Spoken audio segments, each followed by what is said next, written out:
fantasy team from falling off the track. Football is back, Jack. Whether on the ground or through the air,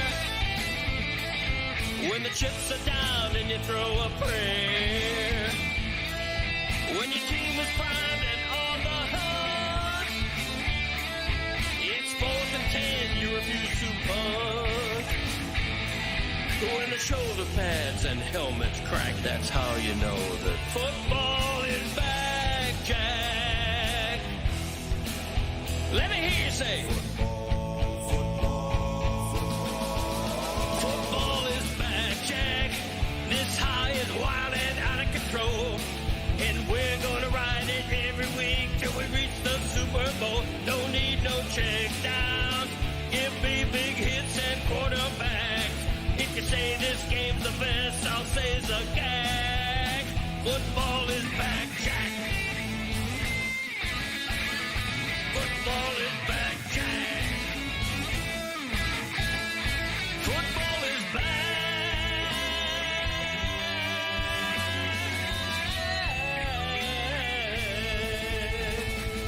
Football is back, Jack.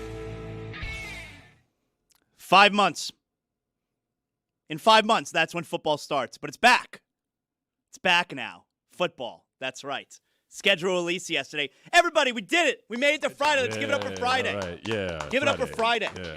Football, missed you. There you go. Dave Damashek, of course, joining us from out on the West Coast. Hello, Dave. How are you today? Zaslow, first of all, congratulations. A nice little write-up on you in awful announcing. Good to see you get some flowers there. And yes, like the football season 2026, I'm born anew. I gave myself a new haircut for this occasion, and now I'm ready to launch into 2026 football in 5 months.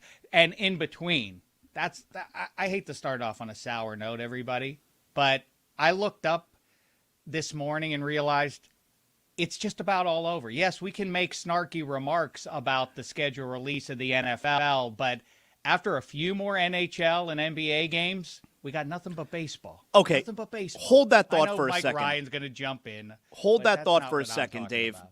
You gave yourself a haircut?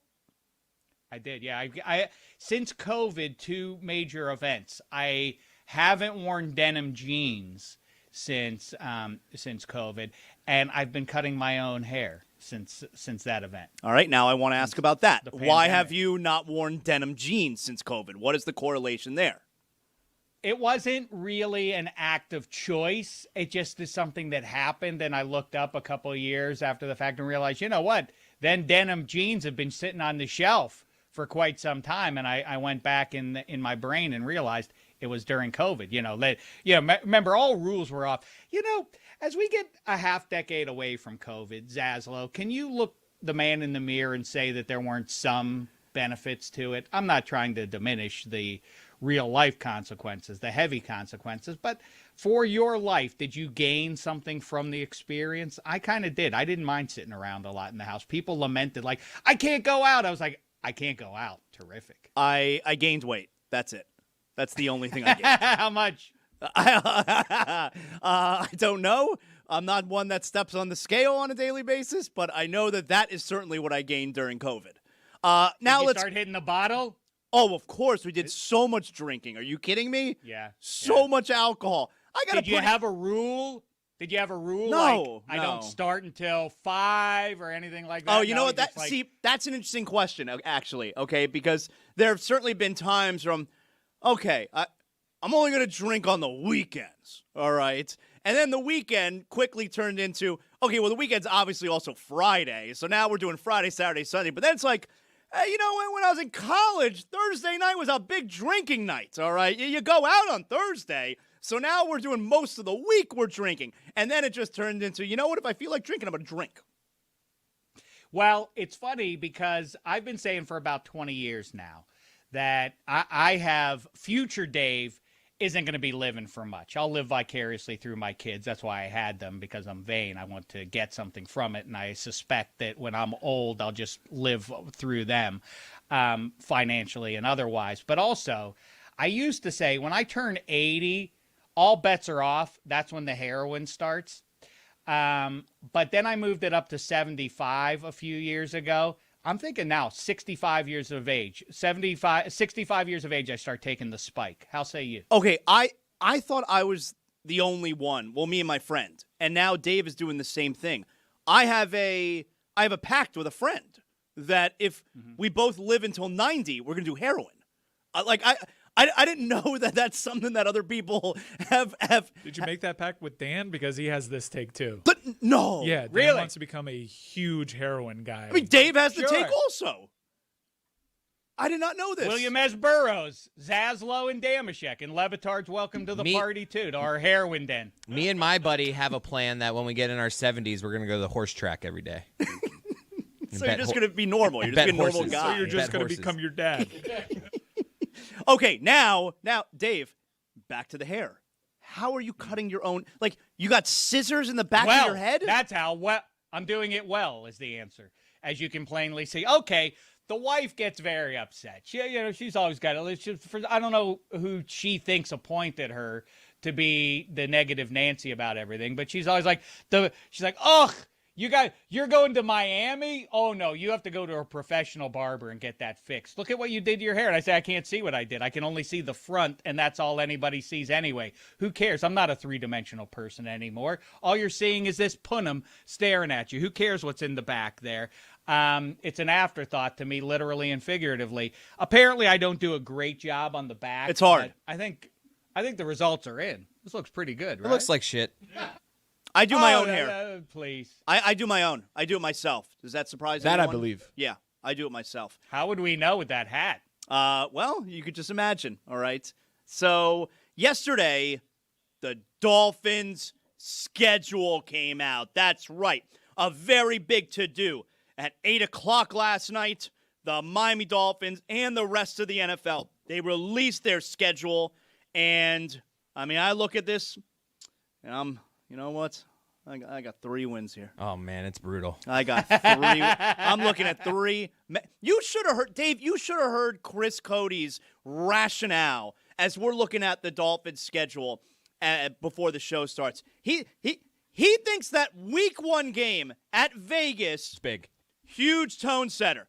Because if they don't, if the Dolphins lose that game, if they lose that game at Vegas, you're staring at a 2-win season. And I piped up, I said, if they win that game, then you're staring at a 3-win season? No, What's the difference here? If they win that game, they're looking at a standard bad 4 or 5 win season. If you come out of the gates 1-0 against Las Vegas, even though Las Vegas is not good, you lose that game against a bad Las Vegas team, it's just like, this is going to be awful. They're not going to win a single game against anyone that's decent. They have 2 games against the Jets. They're like, all right, they got to win those, and like you know they're just going to split those. This is a 2-win team. Big game week 1, Dave. I mean, in the copycat league, and what have you most recently seen? You know that the team that represented the AFC in the most recent Super Bowl in week 1 lost to the Raiders. And I don't know. I'm trying to think of what happened with the Raiders the rest of the way. I don't think it went real well, except that it yielded them Fernando Mendoza, who the last time we saw him was beating Miami in a big game. And now in week 1, who is Fernando playing? Chris, can you say that the Raiders are bad when the Dolphins are worse?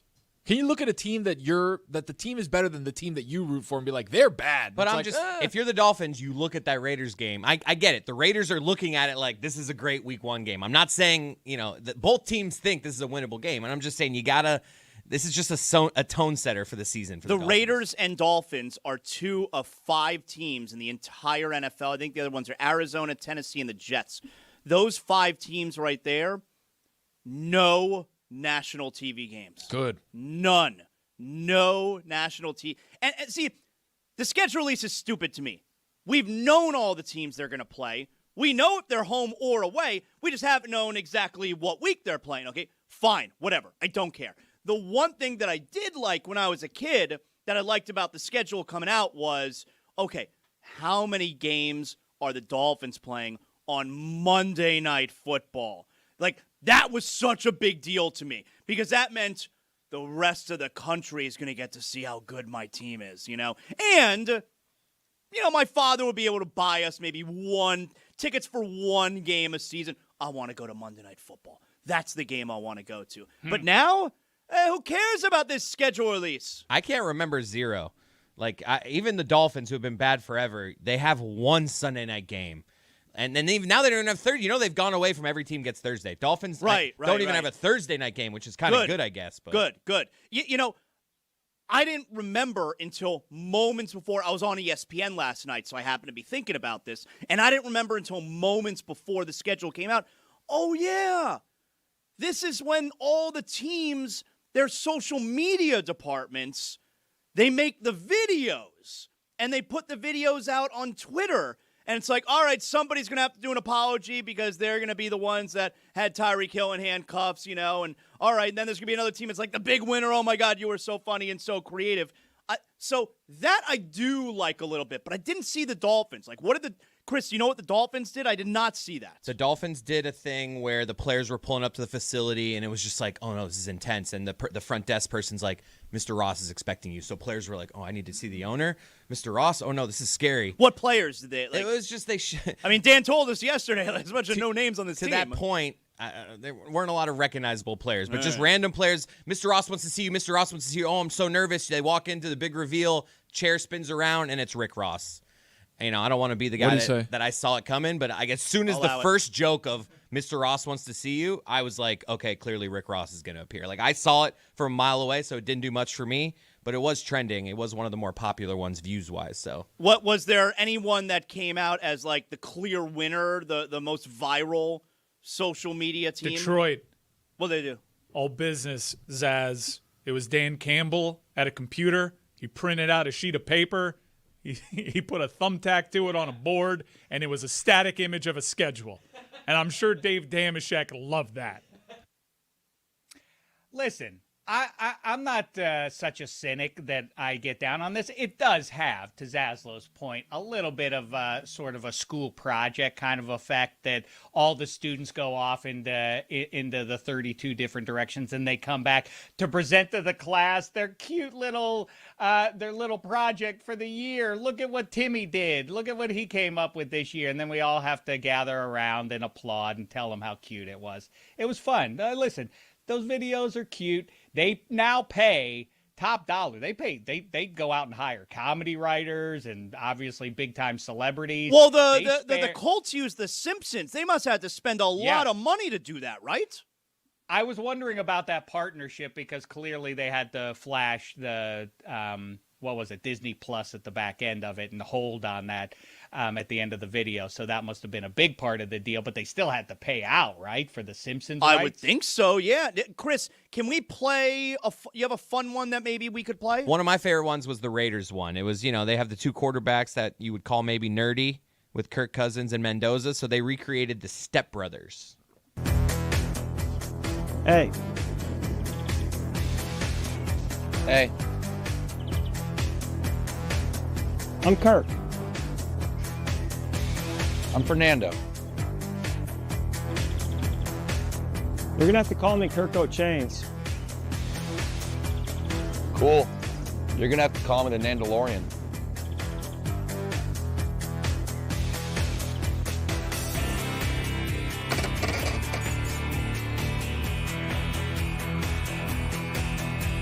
So this is the locker room, and rule number 1 is do not step on the shield. What happens if I sneeze around it? Don't do it! What if I... Don't do it! So what's the best Star Wars movie? Empire Strikes Back or Rogue One? Ha! Trick question. Star Wars A New Hope, which was originally titled just Star Wars in 1977, but then they changed it to Star Wars A New Hope in 1981. Say your favorite football play on 3.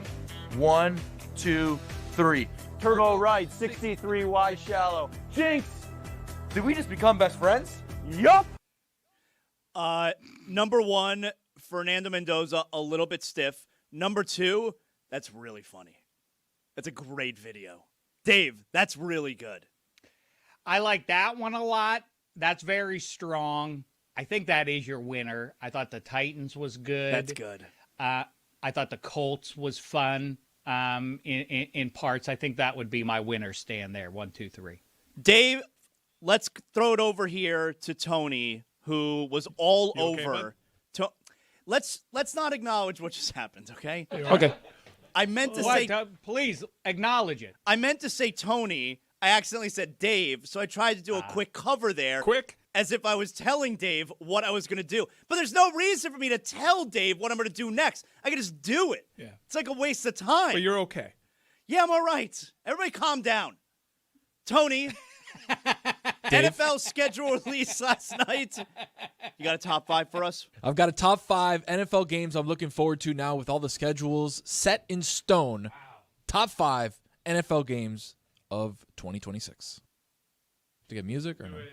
Give him some music. Come Let's on. give him music at least. Music means we're serious. First day of NFL season. Thank you. Okay, all right. Pick and choose when you want the music. Pick and choose. It's the NFL. You know that my music hits in the NFL season. In Now you gotta get defense the of hay. Tony, you pick and choose when he has the music. All right, number 5, the first game of the 2026 season, the Super Bowl rematch. Game 1, Seattle Seahawks, New England Patriots. Big game. Hey, huge game. Not for on the field, but for things off the field. I want to see how Mike Vrabel comes out to that one. I mean, everybody's like, oh my God, amazing. Patriots, Seahawks opening. Like, whatever. I'm going to watch it. Like, it does. Whoever's playing, I'm going to watch it. Number 2, all Thanksgiving games.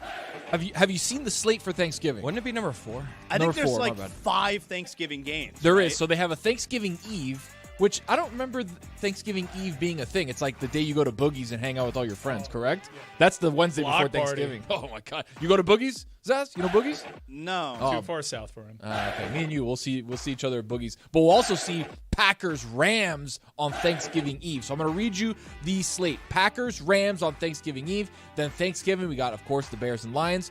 We've got the Cowboys versus the Eagles. And then the nightcap, we've got Chiefs and Bills in a massive game. Plus, Black Friday, we got Davies Steelers against the Broncos. So a loaded slate for Thanksgiving Eve, Thanksgiving, and Black Friday. Dave, you know about that Black Friday?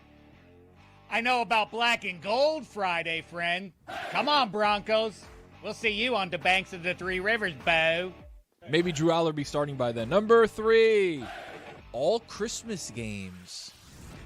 Another just absolutely crazy slate for a Christmas day. Well, what day of the week is Christmas? I mean, Christmas is always number 2 on these lists. You miss a golden opportunity. So Christmas is a Friday. So you're telling me it's like a full slate of games on Friday? We've got Thursday night, Christmas Eve. We've got Texans and Eagles. Christmas Day, we got a triple header. Packers, Bears, Bills, Broncos, Rams, and Seahawks. The NBA must be so mad. More on that in a little bit. The Grinch Stole Christmas. Number 2, the entire Bills schedule. Well, why? Have you seen it? Have you seen who the No. Bills play? No, why would I be? Why would there be 'Cause I a thought you've point been where I locked in on say, you know football. what? Let me go see the Bills schedule. Okay, well, I want to read you some of the Bills' schedule outside of their It's divisional almost games. unavoidable. They have so many primetime games Dude, and they marquee are matchups. The schedule's insane. All right, they start the season at Houston. They play Detroit. They play the Chargers, the Patriots, the Rams. Then they play Baltimore, Minnesota. Then they play Kansas City, New England again, Green Bay, Chicago, Denver. They play 19 games of straight bangers. So the entire Bills schedule is on my list of must-watch games. Like, other than you just read every game except Dolphins-Jets? Like, do they have Basically. an easy game? Outside of Dolphins and Jets, is there, like, a game that's, like, that could be considered Vegas. easy? I just think it's interesting that Tony has them playing 19 games when the rest of the league is playing 17. That kind of thing. Number 1, Week 18, Seattle versus LA in the battle for everything. I love how the NFL pits their 2 best teams against each other in the division late in the season. You could have had one game early, one game late. You could have had one game in the middle, one game late. No, let's go. Week 16, Week 18 for all the marbles. Rams, Seahawks, Week 18, the most must-watch game of the 2026 season. All right, there you go. Excellent job, Tony. Top 5 from last night's schedule release. So, Zaz, breaking news. Tony just laid it out for us there. I don't know if everybody heard, but the Bills have a tough schedule this year. Also, we knew that 5 months ago. This thing about reacting to the schedule, even though everybody already had this information, is so wild to me. I do think, though, to Tony's point, and because I'm a dip and didn't put 2 and 2 together, did the NFL schedule makers really cynically choose the Patriots because of Mike Vrabel? Is that why they're in the the debut game of the whole season? I mean, they're going to get a lot of attention. You don't usually get the Super Bowl rematch as the first game. I know it's think lame that's on a true. piece of paper that you're running. I mean, by the way, as a reminder for everybody who's like, "Oh, it's the Super Bowl." Why would you? It's the lamest idea creatively. Like, yeah, just what we just saw. Just do that again. Everybody will take that. But also, does everybody remember that game sucked? That's the start to this season. Weird. So, I want to show you a podcast that I discovered yesterday. I want to show you a clip from it. If I were to tell you, if we were doing real or fake podcasts, and I told you there's a podcast that is featuring Breonna Stewart and Miles Turner, they're the co-hosts. Would that be real or fake podcast? What's it called? I don't remember, actually. That'd be a big thing because the whole thing is Mike really gives like witty names for the ones that are fake, so it could draw you This in. one's ringing a bell. I think it was actually featured. So it's real. Breonna Stewart, Miles Turner, all right? And yesterday on this podcast, they got into a conversation about, so I guess WNBA just started last weekend, and WNBA teams, coaches are starting to fine players for more and more things, which I guess makes sense because now they actually make good salaries. So in order to keep everybody in line, coaches fine you for whatever, any number of reasons. So listen here to Breonna Stewart as she then asks Miles Turner what it was like as far as the fine system in Milwaukee and what the conversation then evolves into. We get fined for all types of stuff now. You guys get fined a lot? It depends on the coach. So Doc Rivers, he didn't find anybody. Guys were late all the time. Guys were, showing up to film whenever they wanted to show up. Guys were missing meetings. Like, it was one of the craziest things I personally ever experienced. We literally, if the plane took off at 2 o'clock, we weren't leaving until 4:30. I'm being so serious, bro. It was crazy, dog. Guys were an hour late to the plane. It got to the point where I knew not to show up until like an hour after they said the plane was taking off. It was crazy. So who's the teammate that's most likely to be late? Well, all of yours, obviously, because nobody gets fined. Giannis is going to show up whenever he wants. Okay. So let's start with the first part. And that's Doc Rivers, who apparently is letting the team run wild. All right. He's being asked this stuff because it was his first year in Milwaukee. He played the rest of his career in Indiana. Doc Rivers is now fired. Anyone surprised, I guess, that Doc Rivers allowed the inmates to run the asylum? Like I don't think anyone finds that to be any kind of revelation. But the second part, which is certainly what is garnering attention, is that Giannis would show up hours late. Several hours late. Now, this is the kind of stuff that we heard about Jimmy Butler in his last year with the Heat when he was clearly very unhappy. That Jimmy Butler was routinely hours late for the plane. But Miles Turner straight up offering up the information that Giannis behaves that way. The first thing I want to ask you, Dave, what is Miles Turner thinking in offering up that information? Like, why would Miles Turner offer that up unless he believes there's no way Giannis is on Milwaukee next year, or there's no way that he is going to be on Milwaukee next year? Because that's a weird thing to offer up for the franchise's greatest player. I agree with you, but is it calculated to the extent that he is trying to call out Giannis to send a message, or to your point, that it is understood that Giannis is out of there, despite the fact that's the element, and we kind of have talked about this over the preceding few weeks here where Giannis is concerned, is that it's a troubling trend that he's a pain in the ass. And it's starting to, he requires, LeBron catches a lot of crap in Los Angeles for more or less insisting that his son get drafted in the second round. Giannis doesn't get, it seems to me from a distance, anywhere close to the heat that LeBron catches for requiring not one but two siblings be on the Oh, you're roster. totally right. Like, I sit here and tell you LeBron's son is on the team and he does not belong in the NBA. Giannis is not brothers, plural, don't belong in the NBA. And, part of the schism between Giannis and the team late in the season he wanted to play. He wanted to get back out on the court at the end of the season, where he ended up filing a grievance against the Bucks, was because he wanted to play. Take a deep breath. He Settle down. wanted to play with his brothers. All right, that was part of what was going on there. You got this. Again, I broken record from week ago or 2 weeks ago, Dave, but are you guys sure? Really meditate on this. By the way, I saw a list of the 3 preferred destinations of Giannis, and the Miami Heat were not one of them.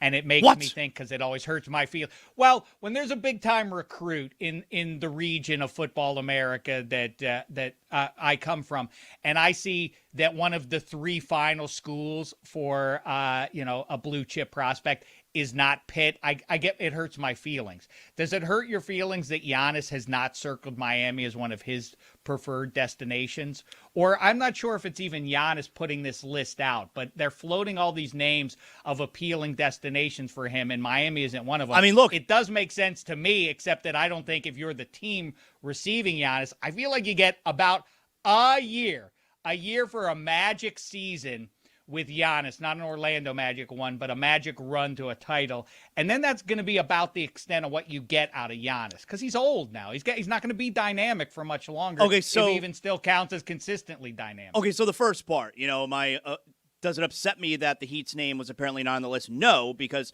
while I don't expect you to remember, at the start of this past season, sitting in that chair right over there. Okay, Dan was here that day, so Dan was in this chair, and I was sitting in that chair.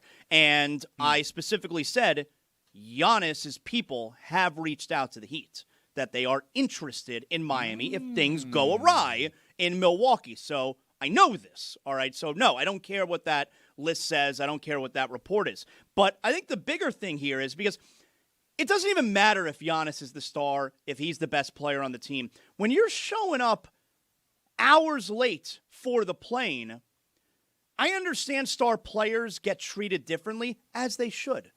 But it doesn't mean that they should be disrespectful to the rest of to your teammates. And that kind of stuff is disrespectful. And looking at things like filing a grievance against his team, all the stuff behind the scenes, the bigger question for me is Giannis a pain in the ass? Because Giannis has had a great reputation for pretty much his entire career. And I'm wondering, are we learning now, maybe Giannis is a huge pain in the ass behind the scenes? I think that he's been at the perfect organization that is so grateful to have such a transformative player. I mean, he's said in interviews he wants to be buried in Milwaukee. That is such an insular town and franchise. Not a lot of leaks. I mean, expectations aren't as high. They're not this great legacy franchise, even though they recently won an NBA title. He can do things like miss the playoffs, and you don't hear, like, what a failure. Really, the narrative is whatever Giannis wants it to be. He's been in control of the message. He's even had people in that franchise do his bidding to try to protect him here. I think he's got to realize very quickly, wherever he goes next, because it seems very unlikely that he's going to stay there, how good he had it. And we talk about Giannis and we look at other superstars and other just like bigger than life personalities in the NBA. And everybody kind of goes to the beat of their own drum. Like you think that Jimmy Butler, you think that other LeBron, guys are making the team bend to their will. Like, yeah, I'm going to be late, an hour and a half late to the plane. Like, what's up? You going to do something about it? I don't think that's normal. I don't think that's a common thing. Like, yeah, stars get catered to differently, but it doesn't mean that they put out their teammates. It doesn't mean that they're disrespectful to their teammates' time. I don't think that that's a very common thing, that you have the star player behaving that way.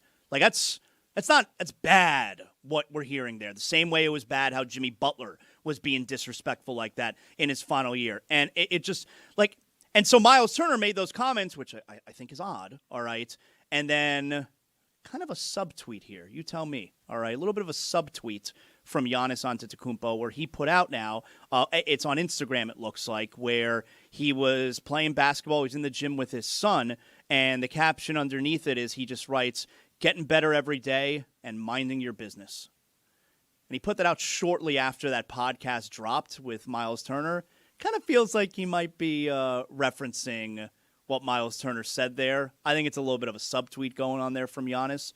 But this, I think this is a guy who might be a little bit of a pain in the ass. Yeah. Are you souring on him totally since the whole midseason trade drama, striking out? I'm of the mind. That kind of behavior doesn't work here in Miami. No, well, it has. You do make some concessions. I mean, to a degree, they both bent, right? LeBron and the Miami Heat when LeBron came here a little bit, but they were rigid at first, famously with Shaq, no, you're going to talk to the media. But, as the times have changed, players have been a little bit more empowered. I'm curious, though, where are you on Giannis? So the behavior stuff doesn't bother me as much as he's 32 years old. He's 32 years old, and he's coming off of, a season that he hardly played because of injury. And I'm not 100% sure if adding Giannis, forget just, does it make them a contender? You see what Oklahoma City and San Antonio are doing, and it's almost like, all right, does adding Giannis get us close to those teams? All right, if it doesn't, do we trade everything? Do we trade all of our assets right now when it might not even matter? Overall, I think the Heat are going to be all in on Giannis, and certainly they'll be better if they acquire Giannis, but my hesitation comes from his age and his injury more so than this. I mean, you're used to this franchise acquiring players that you didn't like, right? I always hated Kyle Lowry, and I didn't really keep it secret, and I just had to roll with the punches, but I held him to a very I didn't dislike Kyle standard. Lowry before he got here. I disliked him very much when he was here, and I was also very loud about it. I've never disliked a Miami Heat player more than Kyle Lowry. Even Jimmy Butler? I didn't like Jimmy Butler when he got here. No, I was fine with that. Yeah, I don't think the Heat have ever actually the closest I was to the Heat acquiring a player who I've been very openly against was Kevin Durant. That'd have been interesting. All the things that I've said about Kevin Durant. You were a Terry Rozier guy? He wasn't really on my radar. What? I didn't actively dislike Terry Rozier. Who cares? Garbage player. When you talk about OKC and the Spurs on the other side of the bracket, I feel like that's aiming a little bit too high. And I don't want to say that it's NBA championship or bust, and I get that. But we've seen so many teams get injured on the way to an NBA title. Like Luka's Mavs were just a shell of a team that were getting there. Okay. And then obviously Boston ran through them. So when you look at Giannis acquiring him and getting him to the East, obviously you're taking from Milwaukee and adding to your team. But you're trying to beat the likes of Detroit, Cleveland, New York, Philadelphia, Boston, those are the teams that you need to make sure that you're better than, because you can always have the puncher's chance in the finals. Wemby gets hurt, Shea gets hurt, Chet gets something happens on that other side. A dark horse comes through, you have an opportunity to win a title. This kind of stuff doesn't bother me as far as Giannis's behavior. If the Heat were to acquire him, the part that I find interesting is maybe is Giannis a little bit of a phony? That's the part that kind of gets to me. Yeah, I didn't think that. Really? I think this season kind of he's Dwight Howard redux. He's it feels a little bit like the that. same kind of corny humor, the same kind of half measures. He might be a little phony. Everybody likes him. He gives off Dwight. Also LeBron vibes, right? Of just I want to say the thing, whatever I think the people want to hear that will make them be into me. I don't like that. It doesn't it money exaggerates what you're predisposed to do, so they say. They say that about Larry David specifically, that money hasn't changed him. It's just as intensified. Is that what they say? I've heard. I remember seeing Jerry Seinfeld say that before I really knew about Larry David or had experienced him on camera himself. That Larry David proves that point, that money doesn't change you; it just exaggerates what you are. And maybe that's what's happened with Giannis. And I am intrigued to hear your thoughts on who there in that studio with you would be most likely to spin off if you started throwing a lot of money and saying, who would change the most? Who the most? Yeah, who the most? Who would get out of bounds the quickest? Probably Roy. What? Here are the keys. Here are the keys to the organization, basically. That's what happened with Giannis, and all right, he got corrupted. This happens all the time to people. It shouldn't be surprising, I guess, but, Zaz, you're right, too.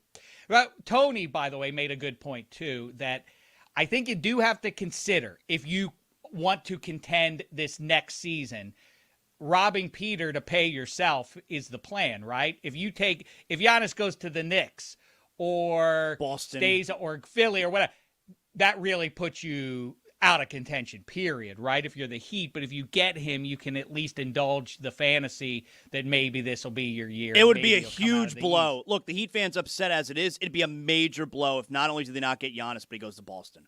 That would be But also, a heavy blow. But we're in an interesting inflection point in spectator sports. Russell Westbrook, I float his name for the last 5 years because I remember saying 5 years ago, how much meat does he have left on the bone? His entire game is dependent on attacking the rim and giving his physique. He's breaking down already. He's not going to make it much longer. And here we are. He's kind of sort of still relevant. And then there's Tom Brady winning a Super Bowl in his 40s and Sidney Crosby playing well deep into his 30s and so on and so forth. So are we optimistic that Giannis is going to remain dynamic into his mid-30s?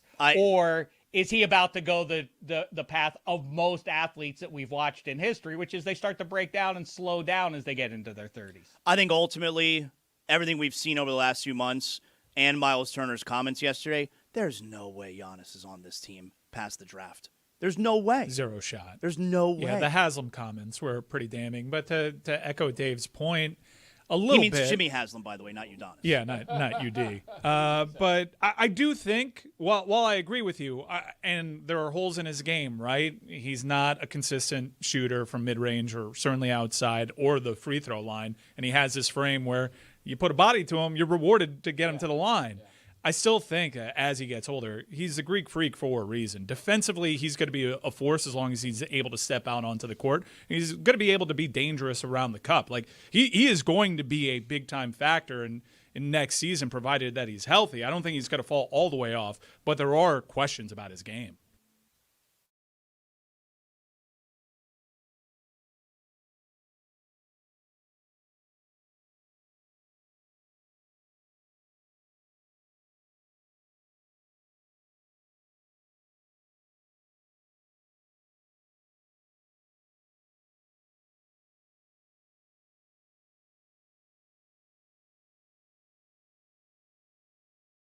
Taking a victory lap around the Detroit Pistons because guess what? Cade Cunningham can't do it by himself. Can we get him a Robin, Juju? We can get him a Robin, and we can also get an AP soon. I don't know if you heard $300, but flopping is at an all-time high right now, and I blame the players and the damn refs. Caitlin, I'm looking at you. Lock in. We went off in the full episode. Man, this full conversation was one for the books, bruh.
On today's Mystery Crate, Tony is moving, and me and Zaz try to talk him out of it. What is that? No, you can't talk me out of it. I need help, and you guys won't help me. That's I'm the more 41 important years part. old, Tony. I'm 41 years old. My back cannot help. Okay, Zad says just pay for somebody else to do it. I was like, I gave you a can't. formula to save $10,000.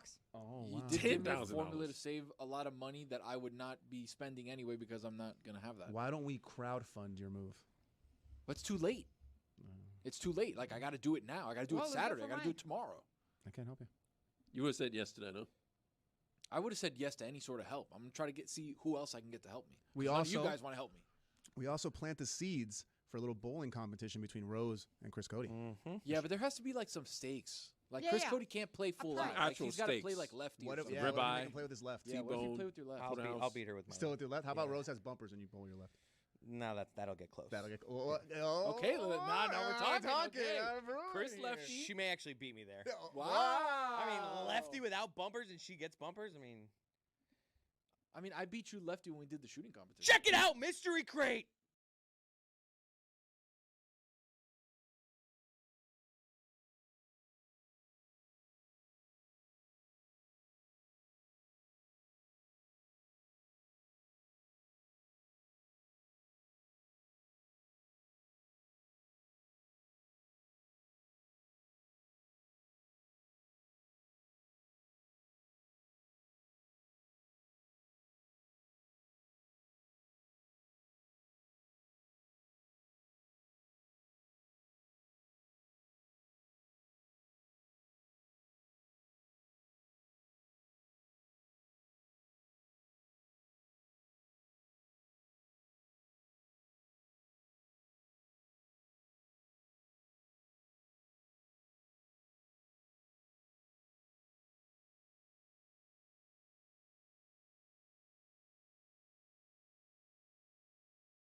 This episode of the Dan Le Batard Show is presented by DraftKings.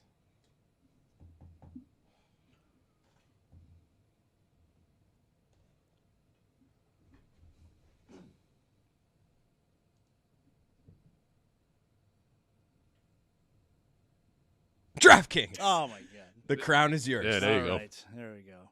Where's Dave? Where did Damashek This is what he go? does during the breaks. What? Wait, he's there? Okay. It's my new character. It's my new character. It's the anonymous witness. I can't reveal who I am. You'd to be a anybody, 'cause terrible it one. could imperil me. Okay, It for could the imperil me. audio You don't audience- even know who's talking right now. You don't know who's talking right now. It could be anybody. For the I'm in the audio shadows. audience, it is it's pitch black in Dave's screen. Why is it completely dark? Well, I'm here to talk for Dave. So this is how I would disguise my voice so that you wouldn't be able to recognize good me. disguise. Wait. It was me the whole time. Oh, wow. Wow, give it up for Dave. Wow. Very good. Why is I your can room do dark? that though. Like, see, because it gets very hot in here. It gets 200 degrees in here. So I turn the light off to chill things out for a few minutes while we're in break there. All right. But now, like, Dave went away. You don't know if Dave's here or not anymore. It could be a completely different. Wait, human who's being talking? Who is inhabiting this? Right. Exactly. Even if you disguise Dave's voice, you'd be able to tell it were him, like right away. Anytime a modulated voice goes, "What's a poop, fella?" Like it doesn't matter how you modulate it. We park our cars in the same garage. Ooh la and la. Am I right? Pittsburgh Steelers. Blah, blah, blah. Mario Lemieux. Who gives a crap? Hey, quickly, can I say this? Quickly. Is because Zaslo's backwards hat reminds me.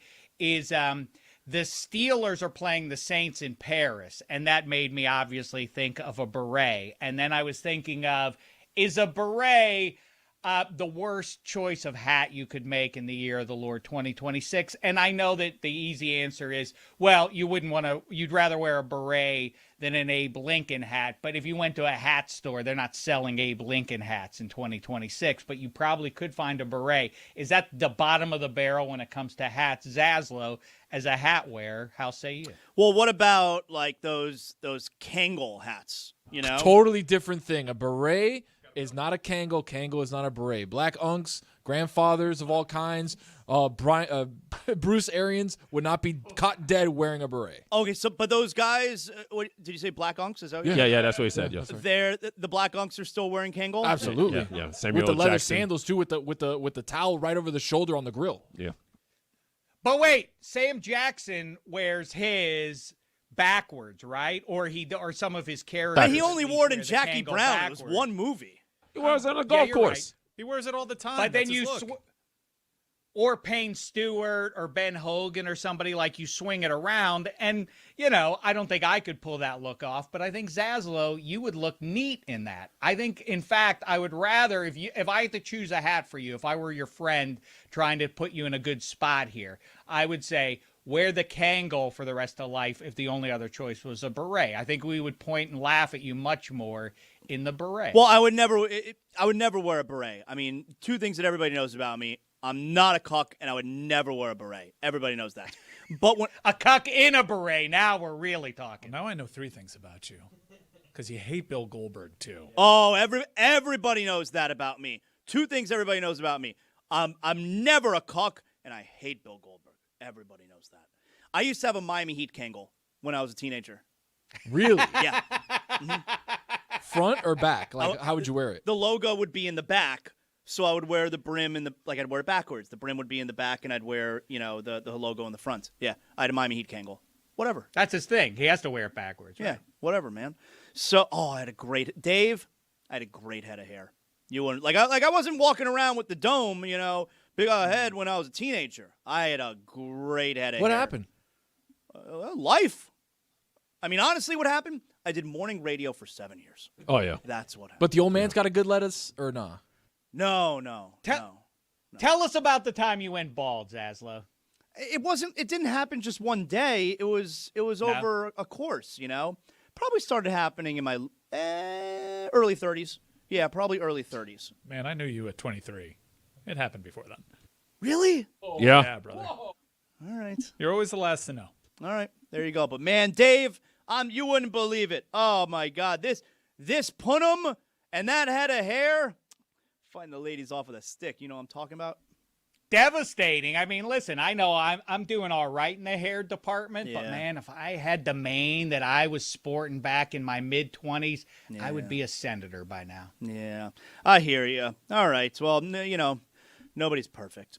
So, what is this I hear about Drake dropping a new album last night? And the reason I bring this up, because I don't care about Drake. It's not the kind of music I listen to. I don't understand how music is these days, where and seems to be like solely a hip hop thing, right? Or maybe Taylor Swift does this too. But the album will just drop out of nowhere. Oh my God, Drake has a new album. What happened to the days that there was an on sale date that the album is coming out and you hype it up for 3-4 months? You got a single that comes out on the radio this week, another single comes out next week, and then eventually you can buy the entire album. Now we just drop albums without any promotion? That's weird. Well, no, Drake has had a long runway of Iceman. He's had multiple promotions, from Toronto Raptors freezing his seats to having, 80 tons of ice blocked in Toronto's main street over there, putting the date of the Iceman drop inside the blocks of ice, so people had to go and dig in and wait till it melted. Is that what the album's called? May 15th, Iceman is what it's called. Yeah, May 15th is when we got it, and that was about a couple weeks ago. I think it's little tease. That's what you get nowadays. Little teases, little hints. You also get the surprise drop out of nowhere, and Drake did both. Or two. Yeah, Drake did both big time because he promoted Iceman, and the surprise this time was there were 2 more full-length albums. Yeah. So one is dubbed to be like an R&B slower music Drake. One is his rap, which is Iceman, and then there's another one which is kind of more like club mix DJ, kind of like Honestly Nevermind was that he did with Black Coffee, which as it That's ages, Nirvana. I actually Nevermind. very much, huh?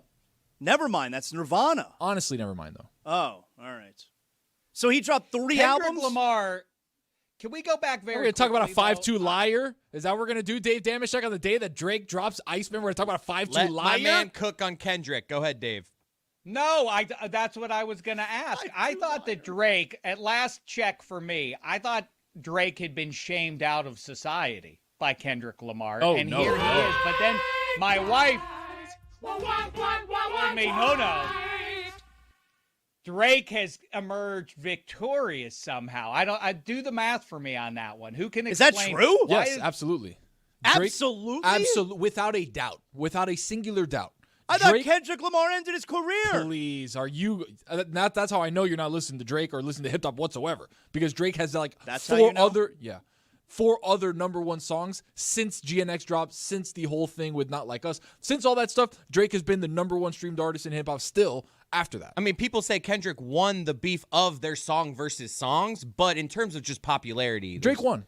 Like Drake's, it's not even close. Is that true, Mike Aren't Ryan? you a Drake cuck is that to much be bigger? lighting Drake?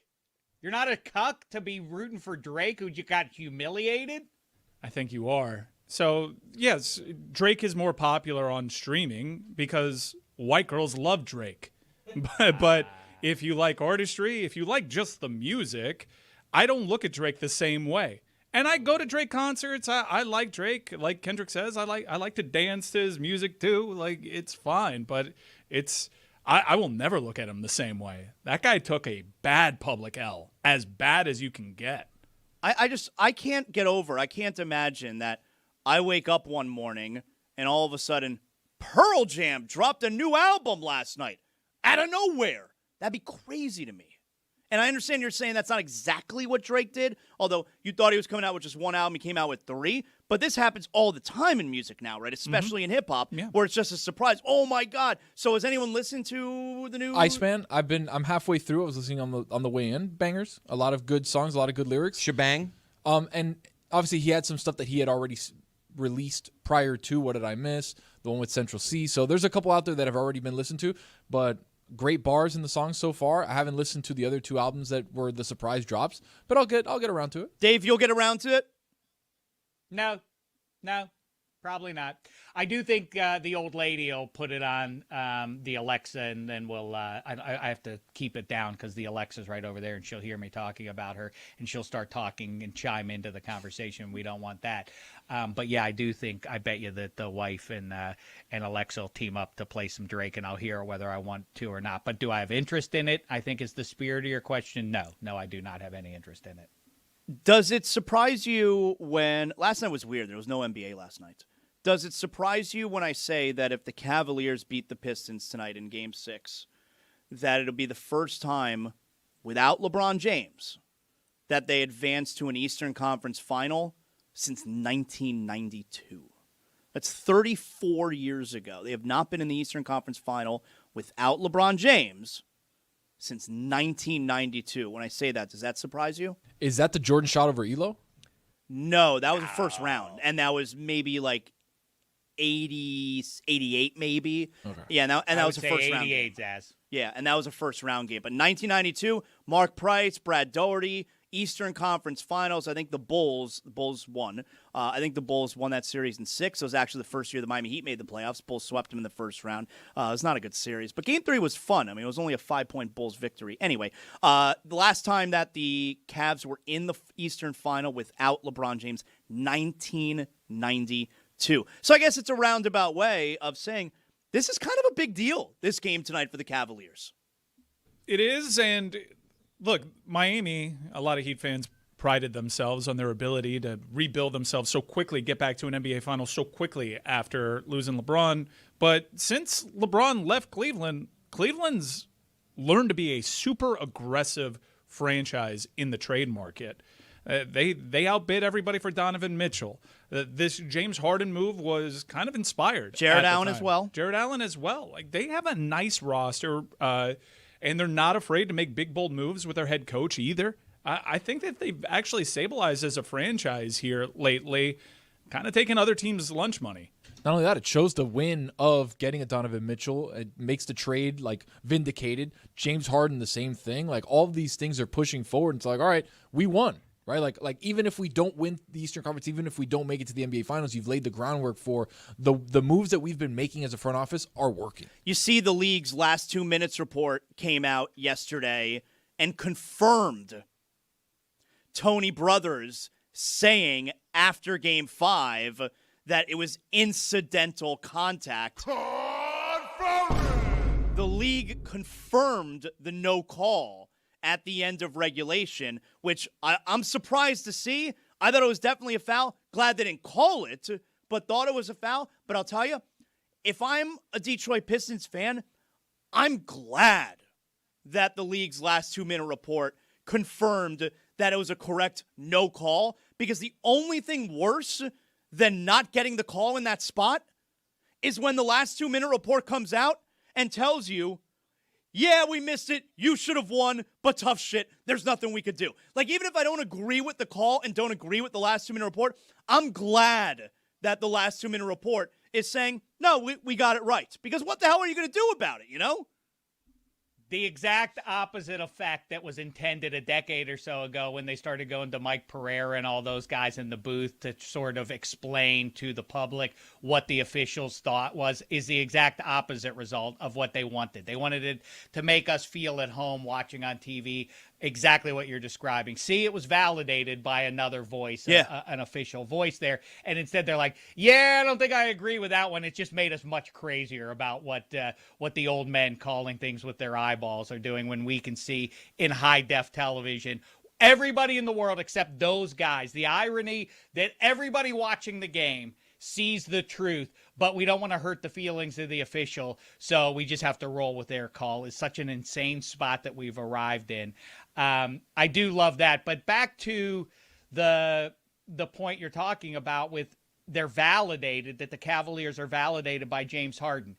I don't think even the greatest Cavaliers fan thinks that this ends with them winning the title. So then what value does it have to do it? And I think that it is a canary in a coal mine of sorts for you Heat fans right now. You sure you want Giannis? Because unless it yields a title, what are you doing? And the same applies to, forgive me, I'm a provincial thinker, same goes for the Pittsburgh Steelers. Yeah, Aaron Rodgers give us our best chance at 10 wins. What is that going to matter? Who cares if it doesn't yield a title run? What are you doing? You're wasting time. I feel like, in fact, one more cross-sports analogy, Brett Favre kind of took over that Vikings team when they almost went to the Super Bowl. The entire story, had they gone to the Super Bowl, would have been Brett Favre. It would have blocked out the sun of the entire Vikings thing. And the same goes for the Cavaliers.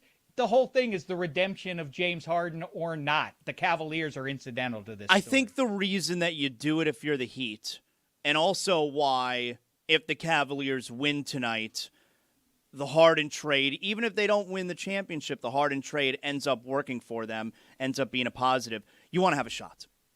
That's what it boils down to. But you don't have a shot. That's my point. It's the mirage of, look how relevant we are. Look, we made it to the Eastern Conference Finals. We're one of 4 teams to make it this far, but you also know that there is a ceiling on that. It might be a high ceiling, but it's not winning the title and hoisting the O'Brien at the end of it. But you see, that's aren't you really disagree. just delaying? Aren't we delaying?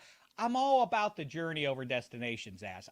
My favorite seasons in the last decade or 15 years as a sports fan, I knew during the process, this doesn't end in a title. That's not where the Cavs are, though. I suspect that Cavs fans are thinking, man, it's about time. This team is ripening. It's time for a title run, and that's just not realistically in the offing, right? Yeah, I think we disagree in that, because I think if you get to the championship round, like let's say Cleveland wins tonight and they beat the Knicks, which I don't think is going to happen, but they get to the championship round and they're playing San Antonio or they're playing Oklahoma City, they're going to be massive underdogs.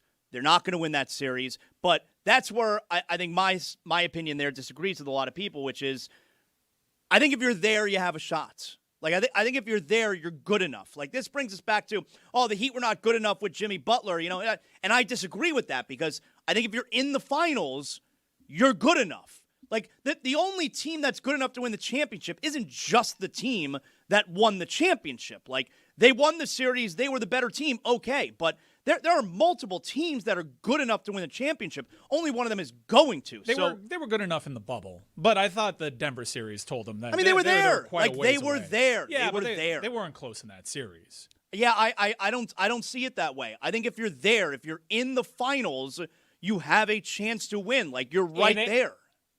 In football, that's true because, as they say, and why March Madness is compelling is because for a 40-minute stretch, anything might happen. In a football game, it's plausible that anything might happen, but in a 7-game series, it's not. Yeah, I think that the trade's going to be validated for Harden. I don't think that Detroit survives tonight. I think Cleveland winds up finishing them off. And I know you could say, hey, Detroit won a huge Game 7 last round. They came back from a 3-1 deficit. They could win this game and force a Game 7 back in Detroit, but I would quickly point out, they came back from the 3-1 deficit against Orlando, and they were down by 24 in the third quarter of Game 6, getting waxed by the Magic. They had no business surviving that series, and Orlando just couldn't score. So, as impressive it is that Detroit came back from 3-1, they were getting smoked in that Game 6. And Detroit's options for winning this game or losing this game, right? Is it all predicated on the Cavs, right? Is it if James Harden has a bad game, then the Cavs are going to lose? Can Detroit do anything to win? I think Cleveland can win even if Harden is not great tonight. Like, Duncan Robinson is still questionable. He may not play tonight. They get nothing out of Jalen Duren in Detroit, which, my God, I don't know what they're going to do in the offseason money-wise with him. And we saw last game, Cunningham, yes, he had a lot of turnovers, but Cunningham can still have a 39-point game, and it's not enough. And they still wind up losing. The Cavs have not lost at home yet this postseason. I think Cleveland finishes them off tonight. And then you got Spurs and Timberwolves tonight. Anthony Edwards, he was asked about going into this game and does the whole, we're not worried, everything's cool and all that. And you know what? When Anthony Edwards says it, I believe it. Anthony Edwards, to me, is one of those guys in the league who seems to be even keel no matter what. Super confident no matter what. I don't know that Minnesota wins this game tonight, but I think Minnesota has a chance of pushing it to a Game 7. I don't know how any of us are actually rooting for Minnesota because you want Wembanyama versus Oklahoma City. I don't know. Go ahead, Tony, please. No, go Dave. You guys should both keep saying go ahead to each other. Well, no, but please, the floor is yours. Please, go. Lights out. A third party wants to weigh in on this one. Listen, I'm curious. Are we sure if you're an NBA devotee, you sure you want the Spurs to win this year? Because I feel like the long night is about to begin. And maybe you want to get one more title in before Wemby fully takes over. And I think it's setting up. And we were having the conversation on Football America that you can listen to as soon as this show is over today. That the idea that, Tim Duncan was great. He won 5 titles. Yeah, but he had Manu and he had Tony Parker. Well, those guys are those guys because they were in those big spots and won titles. De'Aaron Fox will be perceived as the equivalent of those. That he'll be iconic if they do. It's not like Wemby's doing it on his own. I think that maybe is old news to a lot of people. But my point is, I think there's a decent chance that Wemby and the Spurs reel off the next 3 or 4 here, right? So don't you want to root against the Spurs? Because people hate dynasties. I don't hate dynasties. I think they're good for sports. But people who lament that same team keeps winning it and this is getting boring, well, guess what? It's about to start right now. So whoever it is, root for that team over Wemby because the dominance is, we're at the forefront of it, right? Okay, so this is interesting, right? Because a year ago, this time, we would be saying the same thing about Oklahoma City, where it's like, wow, this is a really likable team. It's cool if they win their first championship here. I like rooting for this team. No, don't you remember that national ad campaign, What a Pro Wants? I was so sick of this team by the second round. That's right. Hated them with a fiery passion. But we did not foretell Oklahoma City being this team that everyone's like, Shai Gilgeous-Alexander, he's tough to watch. Lou Dort, dirty player. Chet Holmgren, flopper. we didn't have any of those thoughts last year. Foul merchant with Shea Gilgeous-Alexander. Like, the tide turned with them really quick. Is that going to happen with San Antonio? Because right now, you look at the Spurs team, and they're fun. And Wembanyama he's incredible to watch. But are we now going to sour on them after they win a championship? Well, it's interesting. It's sort of rooting for the bully in a sense, and the whole elbow to the throat incident kind of proves that point. It's a recurring thing for me is to pity the bully, because when the common factor in these big collisions that you see in big time sports, whether it's Shaq or the reason that I am so empathetic to those people is Mario Lemieux, that when you are, or Jerome Bettis or Mark Bavaro, the Giants tight end, or Rob Gronkowski, Eric Lindros is probably the most tragic figure in this regard. When you are always the one in the collision, it takes multiple people to slow you down. Your body is the one that's going to wear out, even though you're the bigger guy. It's the weird paradox that goes on in sports. And so already you're starting to hear that with Wembanyama. I get it that he threw the elbow. He looked the guy in the eye and then threw the bow into him, and that's bad form. But on some level, you got to protect yourself if you're taking a beating like that. And I do think people are already ever so slightly starting to demonize Wemby a little bit for defending himself. I think it could draw comparisons to Zaz. You remember when LeBron James upset almost by himself that Pistons team? Yeah. And it felt like they were a year early. He scored like 24 consecutive points for the Cavs in Game 6. Yeah. Yeah. And LeBron was awesome. Everybody was like, this is incredible. He has arrived. Yeah. And then quickly thereafter, he's always in the conversation. And you have this cult of personality that's beloved by seemingly half the fans and then hated by the other half of the fans. I think that's where we'll get with Wemby. Wemby has one dominant run. Everybody will be like, this is a crazy novelty, amazing. And then he enters a conversation year after year after year, and then it will seem unfair. Here's a question for you that is pretty hyperbolic. I asked a week ago, how many titles will be satiating to the Spurs fan 15 years from now? Will 3 do it for the Wemby era? Will 4 do it? Where does Wemby finish? Yeah, didn't we ask Michelle Beadle? We did ask her that. She said 4, which I think is a kind of a fair answer, even though it's a pretty tall standard, even for 7'4" Wemby and his pals. But then also, Dan is among many people having the where does Jokic rank among centers, and is he the greatest scorer of all time, and all that kind of stuff.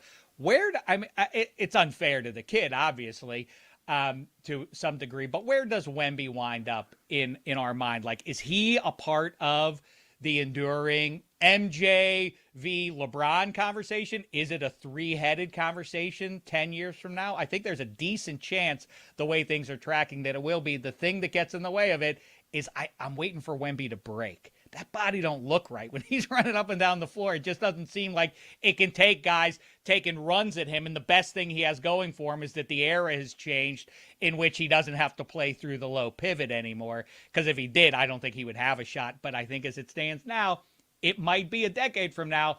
Who's better, MJ, LeBron, or Wemby? A decade from now? It took LeBron 20 years to try and be even in the same stratosphere as Michael Jordan. And Wemby's going to get there in 10? If he wins 3 or 4 titles, that's how things go. Yeah. So LeBron wasn't winning titles. That's why he wasn't in the conversation. So that's tonight. We got both those games tonight. Both those series can end tonight. Last night, though, with no NBA, we had the hockey. The Vegas Golden Knights, they advanced to the Western Conference Final. They beat Anaheim and Montreal. Tony, I heard you even checked in to that Canadiens victory over the Sabres last night. Oh, the Habs, Zaz. I turned it on with 2 minutes and 27 seconds left in the second period. I saw one goal from the Habs, and I was like, all right, I'm good.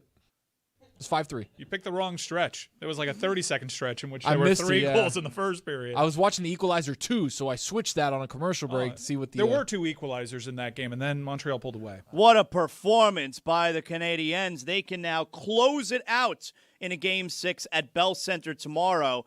On the other series, though, which the Knights blew out the Ducks, Mitch Marner, my goodness. Mike, did you see that first goal of the game? Easily best goal of the playoffs, easily. I would agree. Mitch Marner this postseason is rewriting the narrative that surrounded him, and this is increasingly looking like a Toronto Maple Leaf issue and not a Mitch Marner one or William Nylander one. Which is perfect. So, like, if Austin Matthews won out of Toronto, he's going to become, like, the best player in the league? I guess. I'm also looking at Austin Matthews. I'm like, wait a second. You're the overrated one over there in Toronto. Because Marner, I always thought Marner's defensive prowess was so underestimated. He is a terrific two-way player. He is showing it day in, day out. He's making his line mates look incredible. They really unlock something between Marner and Karlsson, too. They play brilliantly together. Watching this team, and it was a very bizarre series win. Tortorella, we are living in the United States of Tortorella. He did not make the locker room available. Yeah, did you see that, Dave? I did. Bizarre stuff from Tortorella, but also par for the course because he's an enduring weirdo. I mean, it's paying off, certainly. Vegas, Zaz, how many fewer wins did they have than the Florida Panthers this season? Vegas, like, I have a hard time accepting that Vegas is now in the Western Conference Final. Look, the Panthers missed the playoffs. The Panthers had a very disappointing season. They only won 39 games this year. The Vegas Knights won 38. Like, Vegas won fewer games than the Panthers this year. Vegas was 4 games under 500 this season. It's pretty impressive. Yes. Chris? Yeah, Mike. I'm reluctantly doing this, but I think John Tortorella and the Vegas Golden Knights, Mitch Marner, they deserve a toast. They do. They're worth a toast. They're worth a toast. Presented by Cuervo. Keep it fun. Keep it Cuervo. Here's to Mitch Marner. Look at you guys.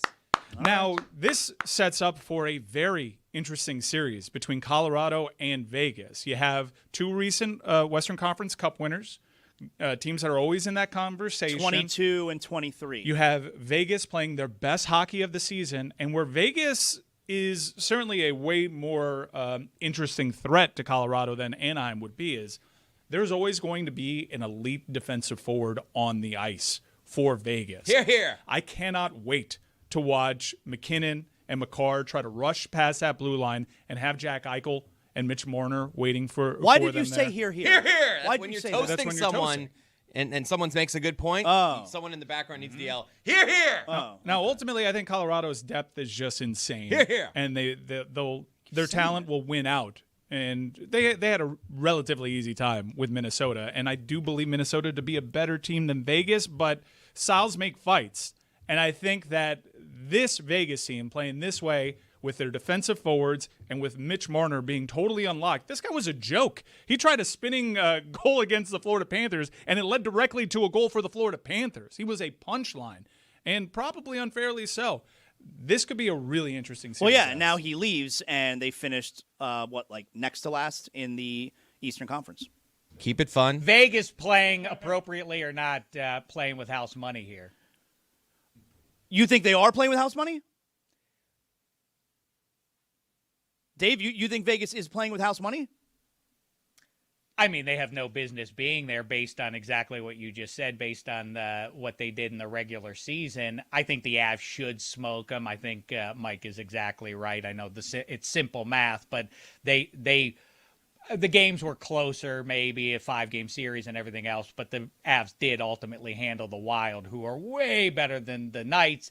And the question I have for Drip Drill pal Mike Ryan is, what is the bigger eyesore? The Avalanche against the Golden Knights, 2 awful uniforms for 2 would-be dynasties in the NHL, or would it have been the head-to-toe orange against the Avs? I mean, that would have been so vomitous, you have to watch it in black and white or maybe just listen on the radio, right? I think Vegas gets a bad rap. I understand. By the way, the home sweaters look way nicer in person than they do on TV. No, they don't. I think they do. They're right? ugly. All right. They're Well, ugly. What are you know talking about? That's a horrible color of gold that they wear. I think it looks nicer in person, but I think the road whites are fine. I'm with you though. This is a much better uniform matchup though than we would have gotten with the Anaheim Ducks. Anything close to red when Anaheim's going up against someone, that color clash is not easy on the eyes. Actually, come to think of it, are the Avs, because if they win this cup, they're not dynastic, or they're kind of in that conversation. What is the worst uniform for a dynasty we've ever seen? I'm going to float 2 for you right now. The OKC Thunder. That's part of the reason, Zaslow. That's why we reject them. We don't like them because their uniforms are ugly. They're like, what's your color scheme? What colors do you want to use? All of them. We're going to take every color under the sun and put them into our uniform. That sucks. And then the other one is the Tom Brady Patriots. Pat Patriot, which should have been the uniform. Instead, we got Flying Elvis for the entirety of that run, that miserable run. Keep it fun. Keep it Cuervo. No hockey tonight, so we gave you a little bit of hockey there. The hockey will finish off this round possibly tomorrow. Now, there's a new episode of Mystery Crate that comes out today, all right? You're going to love it. I got old-ass stories. Chris tries to come over the top, and you have your, what is it, new-ass story? New-ass story. You have a new-ass story. For my new-ass head. So check that out today. New episode of Mystery Crate every Friday. That's my gimmick. Tony talks about moving into his new home and the moving situation, all right? So tune into Mystery Crate, and you can hear about that. Don't ever ask me to help you move. I will never do that. But how is everything coming along with the move? We're on our way. We're about halfway done with all the stuff. I'm going to get a U-Haul truck tomorrow. I'm going to back it up in front of the house of my in-laws, drop all my stuff in there, and take it to the new house. But today, I'm going over there later today to get the internet installed with the internet service provider guy. You know what? Let me stop you there real quick. When you move into a new home, internet service, the TV service, has to be like the first thing that gets done, right? Mm-hmm. Like I remember any times that I've moved, I have the TV/internet guy installing everything in the home before the furniture's even arrived. Like it's the very first, and I feel weird about that because I feel like my wife is thinking, all right, this is not even remotely as important as everything else that needs to go on. But I'm thinking to myself, like, no, this is the most important. That's thing. what makes a house a home. Right? As I was watching the bubble playoffs from the floor. Yeah. TV/internet installation in your new home is paramount. All right, go ahead, Tony. So I got the couch, so I won't have to sit on the floor, but I'll sit on the couch and watch the guy do whatever he's got to do. But for this particular internet service provider, which I've had at my previous rental house, I called them up and I said, hey, do you guys have fiber in the area? They said, yep. I said, all right, perfect. I'm like, all right, we got the fiber. You know about that fiber, Dave? I do know about that fiber. Yep. I Gotta have appreciate it. Continue. Can I weigh in on what Zaslow just said there? Because I think he really hit on something important. People talk about, maintaining friendships, but they come and go. Family is deeply important. People say it's the most important thing. I'd like to amend that. My one friend, my enduring friend, who's been there through thick and thin, through all the decades of nerddom and otherwise, is television. TV is my best pal. He's always there. I can be in any remote location driving across America. If I see that motel sign past midnight and it says has HBO or has cable, I pull over and I'm right as rain. Thank you, TV. So they hit me up with, hey, all right, so Friday's good. We'll give you a window of 2 to 5 for the guy to be there. And I'm like, 2 to 5? Like, what are we doing? He's like, yeah, it also could take 2 hours. If he's there, it could take 2 hours for him to work. I'm like, okay, so I'm sitting at the house that doesn't have internet, doesn't have TV for 5 hours? So the window's really 2 to 7. 2 to 7 because he's going to be working on it. So now I'm sitting here and so I'm like, all right, what are we doing with these windows of time? Why can't we make it fine? Like, all right, here it is. You got 1:30. It's going to take him 30 minutes. It's going to take him an hour, but you got 1:30. He's going to be there at 1:30. Not this time thing. Like, well, the windows of time is crazy. Dude, if they give you a specific time, if they give you a specific time, they're just going to be late constantly. Yeah, but then I can call and bitch about it. Because if they're like, all right, we'll be there from 2 to 4, but the guy shows up at 3:59, I can't bitch. Honestly, man, a 3-hour window is like a small window. I've had ones where it's like noon to 6. Yeah, it's like, not what that the hell bad. is that? 3 hours is like a small window. I for feel what like I've these seen. days, normally, they're coming on a specific day, and you'll get a call in the morning with the time frame. Calls. They've called me 20 times, by the way. Do you want to change it? No, I don't want to change it. I want to keep it. Is the TV serviceman or Giannis the bigger pain in the ass? I can't tell who has a tougher time keeping time. Well, no, Giannis is the bigger pain in the ass because ultimately the TV service guy is going to fulfill your every wish and need. Ah. Right?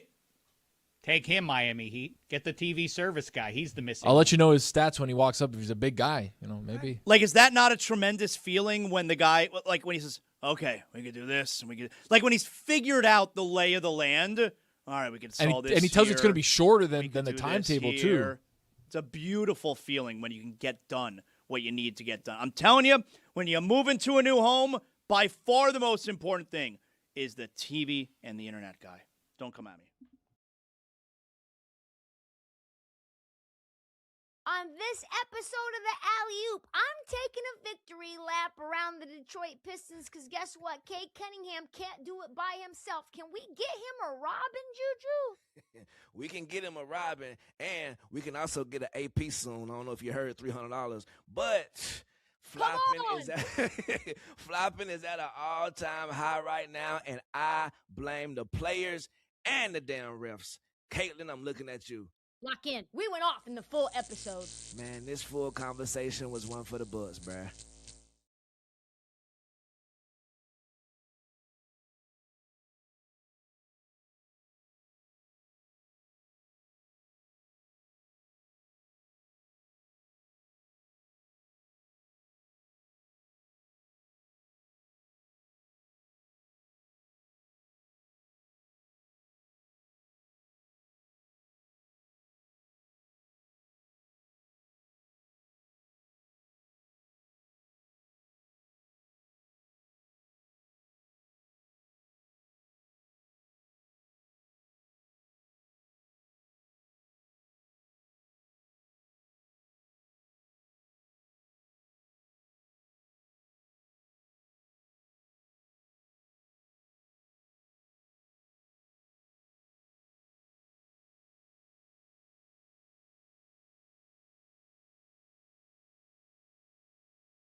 So the basketball and the hockey is now going to be a little limited on a nightly basis now, as both of the sports are heading into their conference championships. We're not going to have multiple games every night. But there is something going on tomorrow night, in addition to the basketball and hockey, on Netflix. Mike Ryan, do you get Netflix? I do. Roy, you get Netflix? I don't. Chris, you get Netflix? I do. Tony, you get Netflix? You already know. Dave, you get Netflix? Do. I get Netflix too. And tomorrow night, Roy, I'll give you my password. And tomorrow night, you got the MVP card, right? And it's Ron. What are you laughing at? The password. Yeah, I'll give you my password. Roy doesn't have Netflix. Is crazy. I'll give my password. It's all right. The only reason I have Netflix is because they ventured into live sporting events. Is that true? That's the only reason. I don't like Netflix shows. They're not for me. Do you have every streamer? Now I was the last holdout. The last streaming platform that I was holding out on was Netflix. Everything else, I have to have everything because I'm a soccer fan. I cannot follow that sport without every other streamer. Dave, do you have every streamer? Pretty close, although we do the thing of like we like that series, and so we turn it on for a few months. Give me the free 3 months, right? And you watch the show. Kinda. That's a good move. We play that game. Yeah. We get a little thrifty here. I just have to say very quickly without derailing anything, my wife heard me through the wall and was very upset that I declared that she thought that Drake had won the back and forth with Kendrick Lamar. She said, "How dare you misrepresent me? You have to correct that. It's out in public." I think that Kendrick Lamar clearly won. He humiliated him, and everybody thinks he's cooler, except apparently for Tony. I'm on the right side of history on this one. No, you're not. That's a I West Coast definitely thing. am. That's a West Coast bias, though, from the Damashek household. So, as I was saying, tomorrow night on Netflix, you got the first ever first ever MMA card, MMA live event on Netflix. The first thing I want to ask before I get into the things that I do have an opinion about as far as tomorrow night goes, is this overall, is this a good card? Is this going to be a good show? Card's going to be fun. There's going to be a bunch of scraps on it. I think the Mike Perry-Nate Diaz fight is going to be super cool. It's going to be... Nate Diaz, every time I see him, you're looking to promote the fight, he's bored out of his mind. I mean, he's also stoned out of his mind too. That also kind of makes things a little bit even. Yeah. Made Ariel Helwani hold the blunt the other day, and Ariel was like, I don't want to hold this. I saw at the open practice sessions, he was just smoking a blunt and shadowboxing, and he was trying to shadowbox the guy with the camera while smoking a blunt. That's Nate though. And that's why. And him and Mike Perry's going to be an electric fight. That's what I called it, a backyard scrap, two uncles fighting at a barbecue. I love that. I love how much Nate Diaz loves his brother. Yeah, he thinks, and for the video team here, it's just that was the open session yesterday. He's attacking the camera guy while smoking a blunt. It's a joint. Oh, he's trying to take down the camera guy now. Definitely a joint. I love how much he loves his brother. He claims his brother is the greatest MMA fighter of all time, right? Yeah, which is obviously a ridiculous thing to say. But again, you got to step up for your bro. Keep it 10 toes down. I like how tight they are. So go ahead. No, so that fight's going to be fun. The return of Francis Ngannou after all the stuff that he's been through between leaving the UFC, between personal tragedy, between the boxing, and now coming back. It'll be cool to see Francis Ngannou back into the octagon one more time. I don't know what his future looks like as far as where he's going to be fighting with PFL or with another MVP card. But that guy, when he steps into the octagon, it's like, oh my God, anything can happen. He's literally the hardest puncher that we've ever seen in modern heavyweight history. But the headliner is absolutely Rousey and Carano. For sure. It's been deemed the headliner for the card. You can watch us on YouTube at 8 p.m. MMA Hangouts presented by Netflix for this card. So we'll be watching from 8 p.m. through the end of the fights, which will be fun. Tony, this is the first time that you've done an MMA Hangout for a non-UFC event? Non-UFC event, yep. Oh, cool. Exactly. So it'll be the first one. And what a better one to do it on Netflix with a very fun card. I'm interested to see how the Gina Carano and Ronda Rousey fight goes because, like we talked about, both women have been out of the sport for a decade and almost 2 decades. They're looking good. They look fit. They look slim. They look like they're ready for a fight. Tony, they look like models out there. I know. Yeah. This is a very different camp than they're used to. It's I don't know if strange is the right word. I don't know if you saw, Dave, but they came out, they're doing the poses and everything, and the two of them come out. They look like models. They are in unbelievable shape, and they're both They're wearing these sexy dresses. They're wearing dresses for shifting the paradigm a little bit. I kind of like their approach to it. Ronda has been, pretty out there with some quotes in the lead up to this fight. Oh. She's not pulling punches there. For both fighters, I don't think I can remember a fight where they came in this light.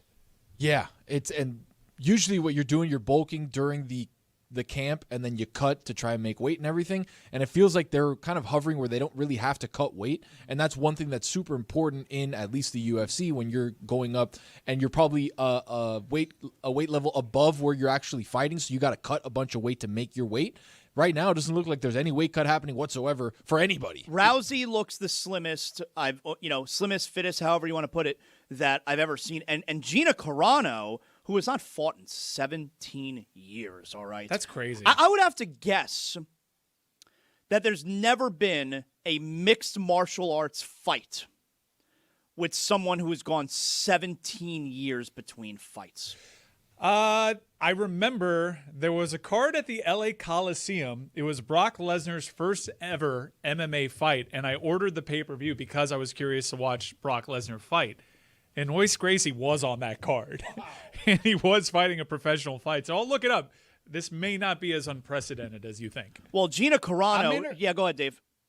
I'm just curious about what you mentioned. So promotionally, they're trying to sort of sex them up, is basically what you're saying. Well, no, we're not putting trying them in to say dresses that. and everything. We're not trying to say that. Yeah, no, we're actively trying to not say that.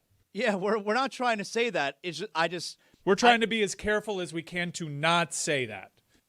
And well, you just said they came out in dresses and put them out. I mean, if that's what they're doing, no, that's exactly what what we said. Yeah, that's exactly what we said. But we didn't say what you're alleging we said, because we tried to not. I got you. Yes, So I'm not gonna hop on this microphone microphone and be accused of objectifying anybody, unless it's a man. They're not gonna league of their own it. You guys can fight, but you have to wear dresses while you do it. These two ladies are definitely in a league of their own when it comes to the promotion of this fight. It's not something that we're used to. Yeah, and I think that's by design, and I think it's effective. I would say you're probably right. It's probably completely by design, because I've never seen anything like that before. Ladies are fighting at 145, so women's featherweight division, so probably not having to cut a ton of weight because they're probably both around that mark. Well, and Gina Carano, I don't remember what she looked like when she was fighting, but I know what she's an actress too, and I know what she looked like when she was in Deadpool. But we don't want to have that conversation. I think she won that She'll be lawsuit. back. I remember what she looked like in Deadpool, and she was, she looked strong, yeah. Gladiator strong. Yeah, and she does not look like that now. I'm interested in the fight. I'm always interested every time Ronda Rousey fights, and I am going in with incredibly low expectations. I think it's going to be a total shit show. Really? I think this card's going to play out. I'm pumped. I'm saying that fight, not the card. Okay, possibly. I don't know where their cardio is, and these were two bigger fighters, so it's probably, when your main concern is the cardio, it's probably a wise choice that they've cut so much weight for this fight. But I think this is going to go better than the Jake Paul, Mike Tyson circus, which had an entertainment value. Netflix seems to do interesting things with their combat sports broadcast, so I'm curious to see how MMA is separated from that. By the way, while we're on the topic of Netflix, I don't know if you guys got into it when I was away, but have you seen the Jake Paul news? He might not fight again. Jake Paul, I think I want to give Jake Paul a lot of credit, because everybody's fear about this fight was look, if this is on the up and up, Jake Paul can die in this fight. And while there are certain portions of the internet that think this is overstated because it's setting up a narrative about a comeback fight or whatever, his jaw got destroyed. And that's a big deal for a fighter. He might, in taking that fight and in being brave enough to take it, he might have legitimately ended his boxing career, such that it was. Now, maybe he goes back and is a little bit wiser about choosing his opponents. I'm sure that's fine. Curious to see if he shows up to this event, because he's apparently been blackballed from the UFC events because having rival. This is his deal. MVP is his deal. He actually volunteered that he can't even watch his brother compete in the WWE because of the parent company. Really? Because that's bad blood right there. And So it's he's not just blackballed Jake. because he's a competing promotion? Yes, and Probably other things too. Yeah, I mean, he takes shots at Dana specifically. He has one of the former UFC high-ranking employees matchmaking over there. So there's a lot of bad blood there. I kind of get it. But I do think that Jake Paul, and this may surprise some in the audience, I want to give him credit for taking that fight because he legit got rocked. He legit might have ended his career in doing so. Well, yeah, like wouldn't one of the things that someone would have said going into the Jake Paul Anthony Joshua fight was, if you take this fight, this guy will end your career. And that's literally played out. What might be happening. It played out. It wasn't just fight hype. It was legit. Jake Paul risked life and limb and his career. He may never fight again. Isn't that good? Ultimately, for the sport of boxing, legitimately, doesn't that? I think not for Jake Paul. I understand it's not, but ultimately, it is kind of good for the showman, Jake Paul. Obviously, he's a self-promoter, and that's why he got into the ring and the reason he took his risk. But in the same way, I feel like in-game interviews of players diminish the drama. Like, what are we doing here? I thought that this is way too intense. They're singularly focused on the task at hand. Now they're playing grab ass with a sideline reporter while the game's going on. It diminishes that. I think Jake Paul surviving in the ring is bad for boxing. What you want to say is, see what happens. Oh, you see what happens. You think you can mess around and get in here with us? You can't compete with us. You want the vibe of like, man, these guys are different. Put me down for 2 non-meager defenses of Jake Paul. I think competition is great. I think it's great for all combat sports. I like the Paul brothers. I'll just say it. I like them. Look, they've done some good things with their cards. They've given fighters opportunities, especially in women's combat sports. Yep. I don't think it's a bad thing to try to break up UFC's monopoly of combat sports, especially when it comes to the labor rights of the people actually doing the fighting. They're very, very pro-fighter. Yeah. Very. And you can say a lot of things about Jake Paul. I do think he knows the world of boxing. I do think he knows and picks the right boxers to put a spotlight on that aren't getting a fair shot. Ultimately, you can have whatever issue you have with the circus headline attraction, and I get that. I get all of that, trust me. But he brings people into the tent, and the circus is not just Jake Paul. There are reputable fighters there that are itching for a chance, that have become stars, that have made money because of Jake Paul. Yeah. Yeah, I like the Paul brothers. Everything you just said about Jake Paul and Logan Paul. Look, everybody knows at this point, I'm a huge pro wrestling guy, and Logan Paul is a fantastic professional wrestler. He's really good at it, Dave. I also think if you're an MMA fan and you want it to become bigger than it already is, I think you do want somebody to emerge to sort of push back at Dana White. I mean, Dana White, whether he wants it to go this way or not, is turning it into, he's steering it hard into a certain demographic, or maybe he's just acknowledging the fact that it never is going to be mainstream, that it belongs to that demographic. And maybe in that way, as commissioner of this sport, I always think about like Gary Bettman.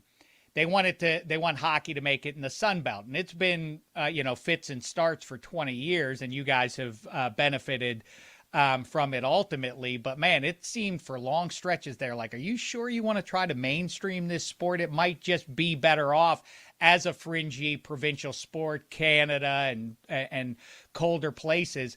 But if you want MMA to get bigger, not smaller, then I think you do want the Paul brothers involved with it, because Dana White is, like I say, intentionally or otherwise, steering it in a direction where only a sliver of the population is going to care about it. Yesterday, I had the controversial remarks that I like watching people fight for money. Yeah. I'm going to maintain that take. Wow. But also, without this card, I'd not be watching MMA. I haven't been watching the UFC as much lately, and it's because of the star power kind of lacking a little bit and maybe some other things. But in this card, I'm getting a dream fight. Yeah, maybe it's 15 years too late, but it's a fight that every mixed martial arts fan wanted to see. I'm getting a backyard barbecue fight between two guys that are going to come out swinging, and I'm getting the return of the heaviest punching heavyweight, the most menacing heavyweight that we've seen maybe ever. I mean, Brock Lesnar was pretty scary, but Ngannou is got the bona fides, got the punching power, and he is returning to mixed martial arts, returning to the octagon. I think that is a huge deal for mixed martial arts, and this could be the seed of something that finally challenges. Look, we've well chronicled the challenges that are facing the UFC and their attempts to try to be something for everybody. Netflix is starting from scratch here. They can actually achieve that. Look, it's been 10 years since Rousey fought. Most of Rousey's fights, which, by the way, she only fought 8 times in UFC. Now, she was in another promotion before UFC, but it's not like she had this long, huge UFC career. She was 6-2, losing her last 2 fights, and then she, was a huge sore loser, and she left, and she refuses to talk about it. And essentially the same thing happened with WWE, where she was like a huge sore loser. She doesn't like the way things went, and she left, and she doesn't want to talk about it. She doesn't leave places well. And she burns bridges. There's plenty of bad things that you could say about Ronda Rousey, but, it's combat sports. You check a lot of that at the door, unfortunately. Well, so some of the bad things that she said, she's been really critical in this lead up to this fight of UFC. But, critical of TKO's UFC, because TKO was not the parent company yet when she was fighting for them. So she's been extremely critical of UFC. And Khamzat Chimaev, who just recently lost to Sean Strickland last weekend, I guess decided to respond to some of Rousey's comments, calling her ungrateful toward UFC. And so here's Ronda Rousey now coming back at Khamzat. I asked you on Monday how you felt about some critics out there who are hearing you talk about fighter pay, hearing you talk about the sport, about the UFC, fighters like Khamzat Chimaev, who was on camera criticizing, saying that you're essentially biting the hand that fed you back in the day, that you're coming across as ungrateful for everything that they did for you. What is your response to those people? Well, I would want to make something abundantly clear, and that's that I owe Dana and the Fertittas immensely. And I would be caught dead before you ever heard me say a bad thing about any of them. But my loyalty is to them and not the company they sold. And I do not owe TKO's UFC a damn thing. And fucking Cleft Lip Lincoln is just hating because at his press conference for his fight, people are asking about me and my fight because no one gives a shit about his ineffectual wrestle fests. And people are they can't stop talking about this fight because it's so stacked, and they're actually excited to see me fight because unlike Kumquat, I have 100% finish rate. Unlike Kumquat. Is that true, Tony? Are they inefficient wrestle fuckfests? I mean, look. Cleft lipped Lincoln. Can you explain that one for me? Yeah, so Khamzat Chimaev has a cleft lip that they fixed, so he's got a bit of a scar here. Come on. And he also has the Dagestani, Chechnyan, Muslim, Russian beard that has just the beard with no mustache. She got that Netflix writing, no doubt. Yeah. They probably slid that one to her. They're like, here, if you ever talk about Khamzat, read this one. It's a bar. But it's not ineffectual. He was one of the highest prospects and one of the best fighters until this past weekend where Sean dominated him. But that's the fight game, right? You step into the octagon, you close the doors, and anything can happen. She does have a 100% finish rate because she also got finished. That's right. Even in her losses, she has a 100% finish rate. So I'm into it. I'm going to watch tomorrow night. That's on Netflix. But also make sure you tune into Tony. Say it again, Tony. 8 p.m. on the Le Batard Show YouTube channel, presented by Netflix. MMA Hangout will be hanging out 8 p.m. to the end of the card. So we'll give you a nice little pregame show. The card starts at 9. We'll start at 8, getting everything ready. Here. So, why are you doing that again? So here is something that we've been talking about for really the last week, and that's the Waymos and I love this. The driverless cars, 5 to which 10 years. Tony believes within 5 years we will not be driving as human beings anymore. It's going to be driverless cars, which is crazy. But I saw, before we get to the video that Chris saw yesterday, I saw a video a few days ago.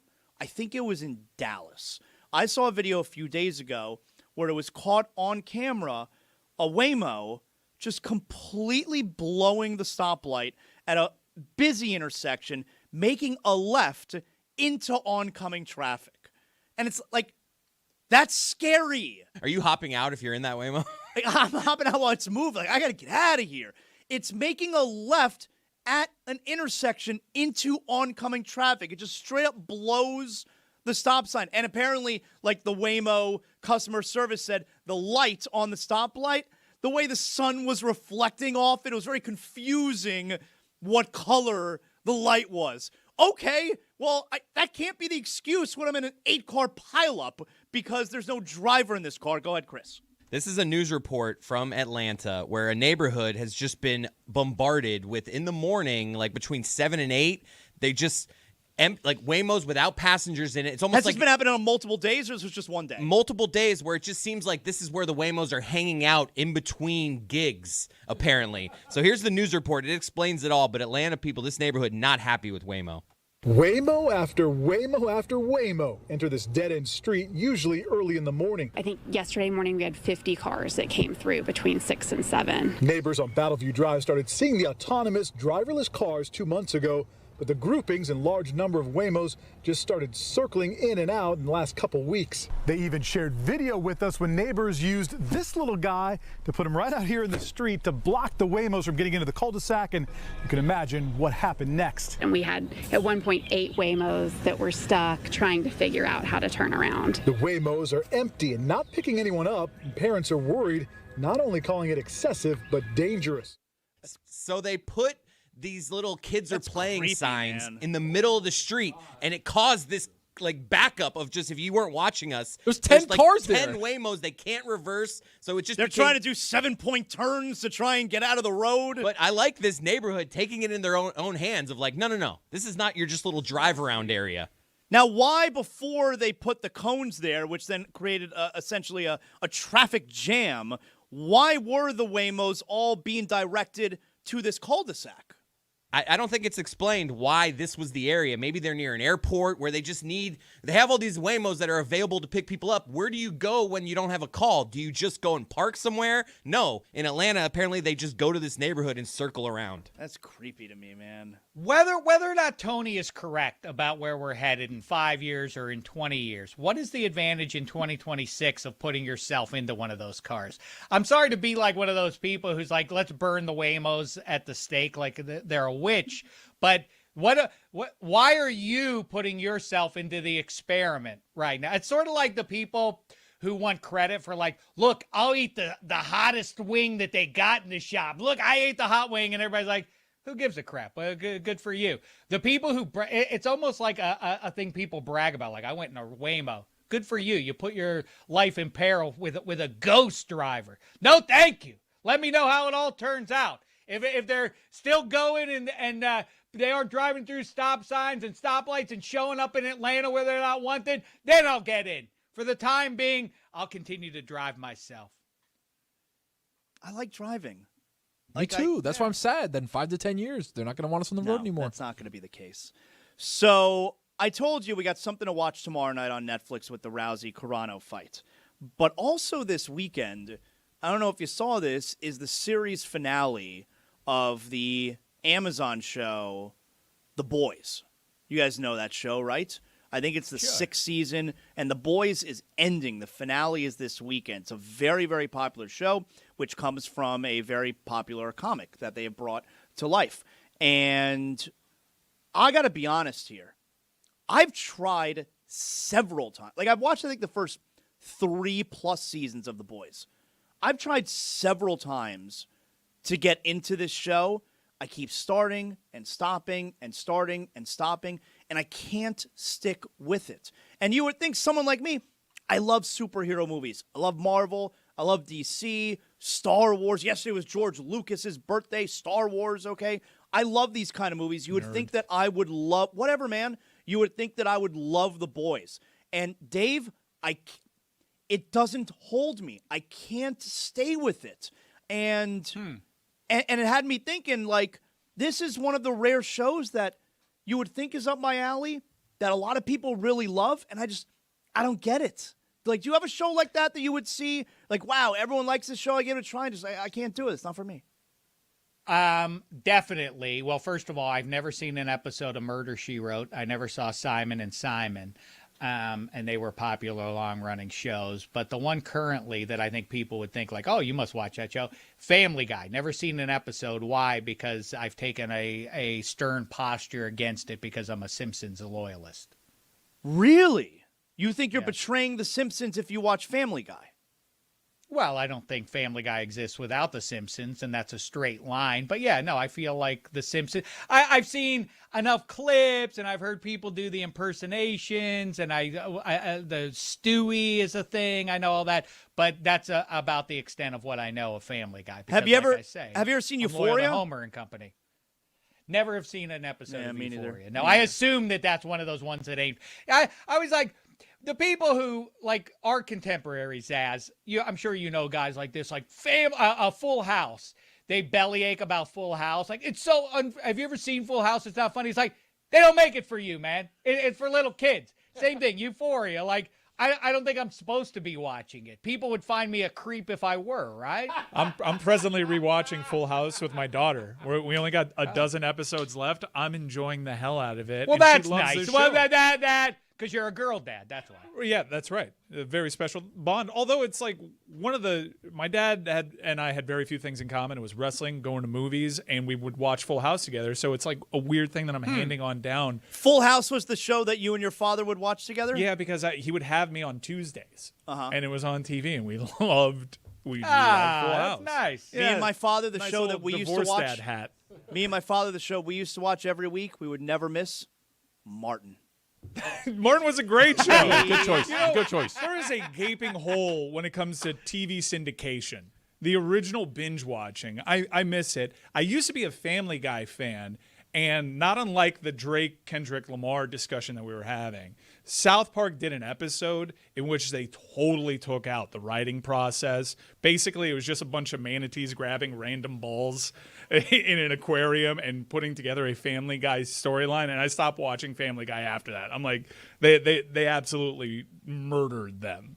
I like the thought of Dave being like, I'm a creep if I watch Euphoria, and everybody's like, yeah, you know what? That's about right. Because what I know of Euphoria, I'm like, who is this for? Yeah, well, not for us is the answer. But to answer Zaz's original question, I gave The Wire a try. The Wire, everyone says The Wire What? is You this. couldn't get into it? No, and I gave the first season's very tough, but dude, I extended midway through the second season, and I know like I stopped right before everyone says, "Oh, it really gets good." If I got to give you a season and a half, no, not for me. Wow. I don't get it. I understand it's well made. I know it has its fans. Yuck. For me, it was The Bear.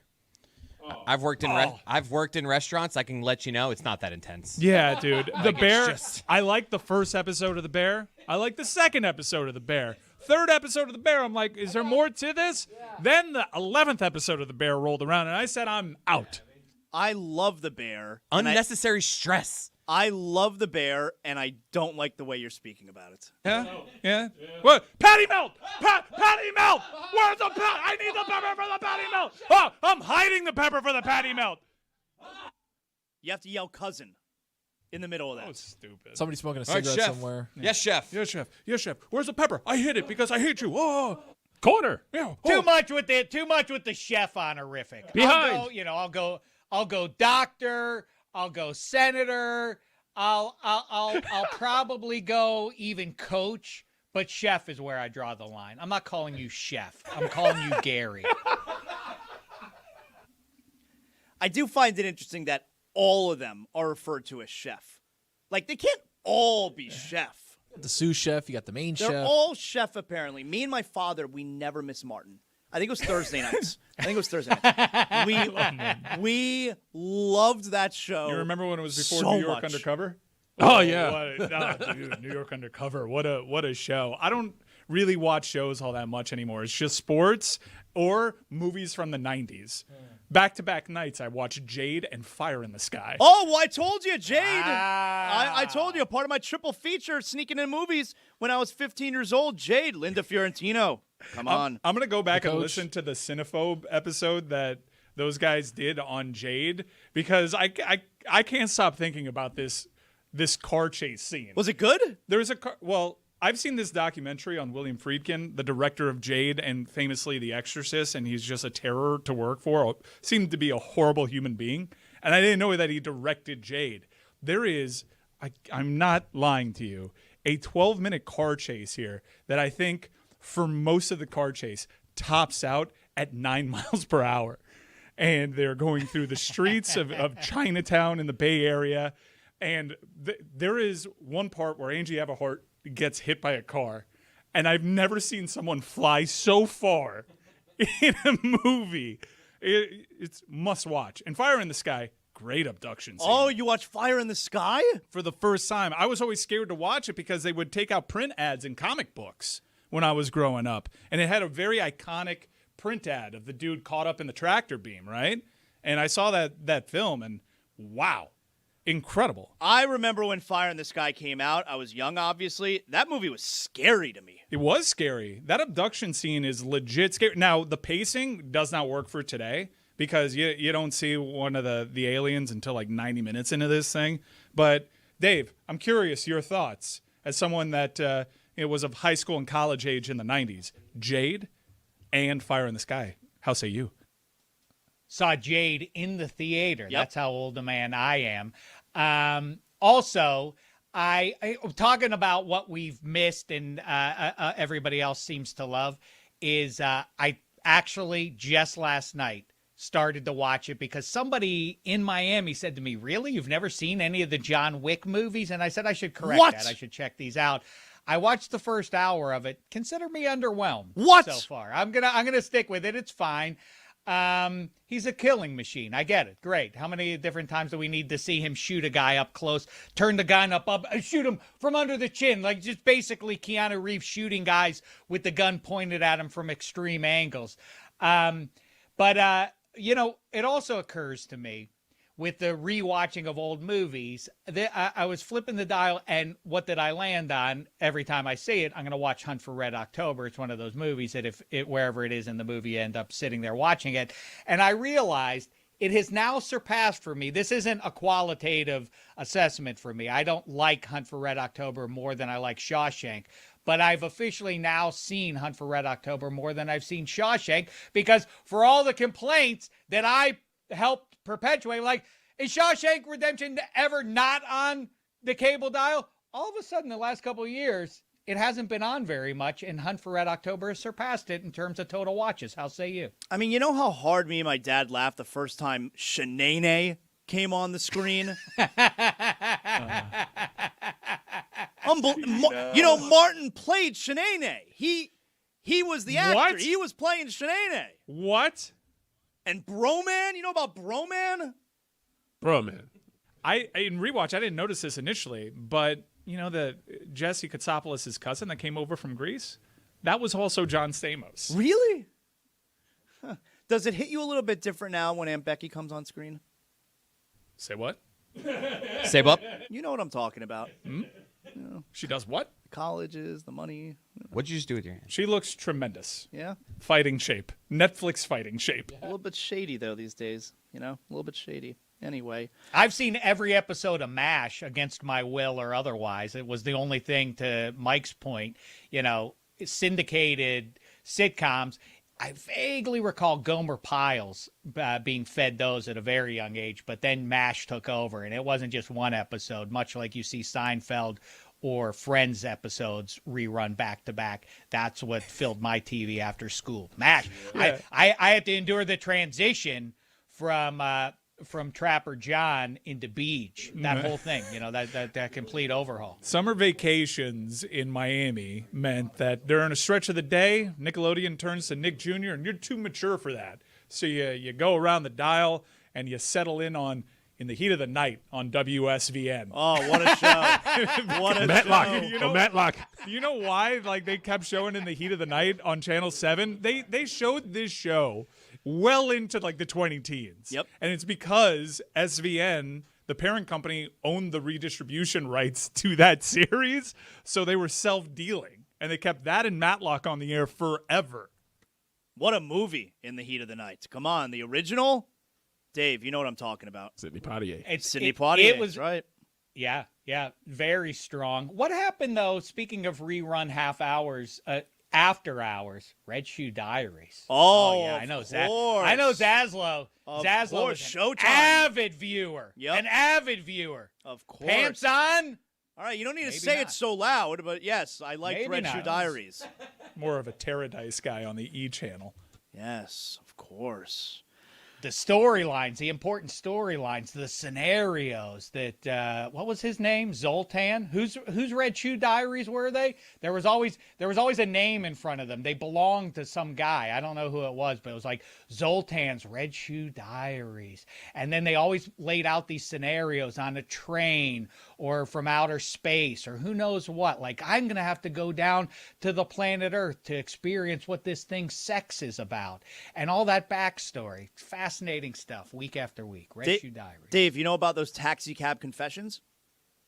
Oh, yeah. Oh, yeah. Now I you're remember talking. watching those as well. Yeah, What about that was good stuff. As well. House.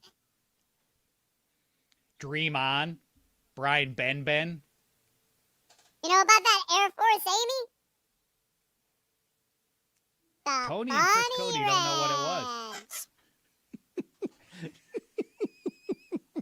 It's a Stella Soprano.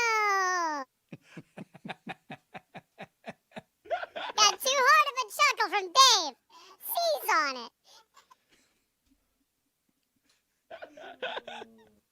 it. We like to have fun. Oh man, you never got into The Wire. That's No, but I would stick around for the after hours program, and no doubt. Man, I did a re-binge about a year or two ago of Martin. Holds up, man. Yeah. It's still really funny. I watch all these things back, the movies from the 90s and Full House too, and I'm like, man, that's a one generation. When they say, we had it made. The internet was, even like early internet was still exciting and not weaponized against us. The 90s, man, what a time. 90s are the best. Al, the best. Alf sucked, though. Yeah. Easy.